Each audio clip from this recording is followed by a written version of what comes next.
We've seen more of Jack and Rebecca's story this season. What are you hoping that we're going to see sort of moving forward? What gaps do you hope that we fill in? Happiness. Okay. There's always happiness. Just look to You want to history. smile? I'm like, what are we gonna fill in? Well, get some happiness. I don't know. I mean, we always have a nice balance of like happiness, things, turmoil, whatever. But my internet is out at my house, and so I was going back through like my phone, and I was looking up like photos and just like old things from the past and whatnot. And I found this video of Mandy and I on set. I think I sent it to you, right? Yeah. And it's Mandy and I sitting on set, first season in the Pearson family den. And I just say, Mandy, what was it that you wanted to say? And I just put the camera on her, and she goes, fuck the fucking crying, man. This is season 1, like Season halfway 1, through. like right in the middle. And it was like, maybe, like I was Mustache Jack, so it was like Happier Days or something, but still like, we were like crying about something. But like Mandy Moore said it for real, like, fuck the fucking crying, man. And I know Mandy and I, we always love to play like the happier stuff, the fun stuff, just because, that's all great. It's fun. Yeah, early Jack and Rebecca courtship days. Yeah. I want like post-California road trip back in Pittsburgh. What happens then? Yeah. How do they get engaged? Because they have a lot of time, too. Yeah, 'Cause they didn't, there's a good chunk of like time 5 we haven't years. explored, yeah. Might we get that? No.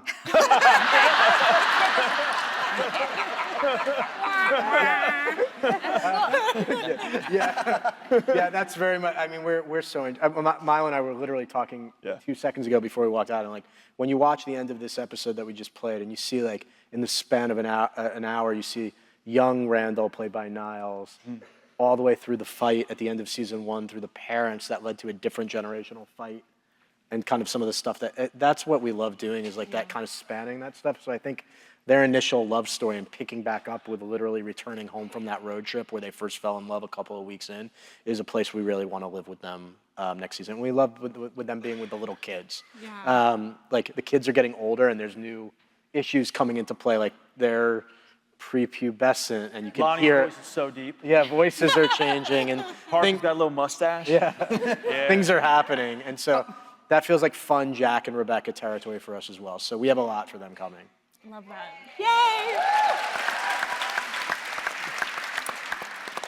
Justin and Melanie, oh my gosh, your story this season was so intense.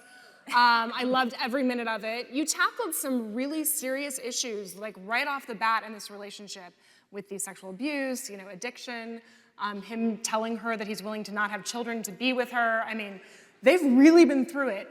Do you feel like they have what it takes at this point to sort of move forward and really, stay together as a happy couple? And what was it like for you, sort of acting all of that out? I mean, there was some really heavy stuff. No, it's been amazing. It's been absolutely amazing. You go.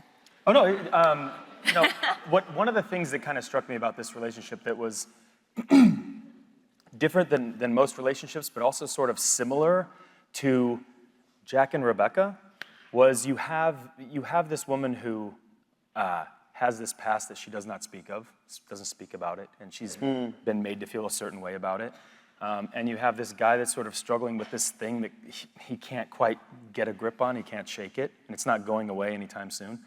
And yet, in this moment, for whatever reason, she looks at him and she just says, look, she puts it all on the table, and she says, this is me, this is who I am, and this is like sort of what you got here. And he just kind of absorbed that, and then when he does this whole thing where he's kind of, he falls off the wagon, he starts drinking, and then he lied about it.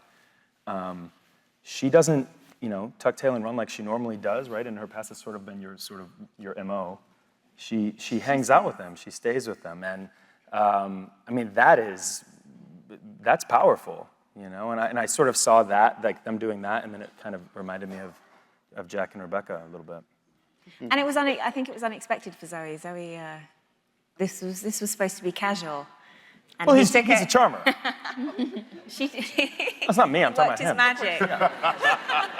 I'm talking about myself. You're charming too, you're charming. So, Melanie, how was it for you joining the cast of such an established my show goodness, that they're amazing. such a close family? Yeah. Amazing. Yeah. It's been like a dream. All of this is so wonderful to be here. Like, it's just been incredible. Absolutely. I can't believe we've just done a whole series. It's just, I'm still pinching myself, honestly. It's lovely.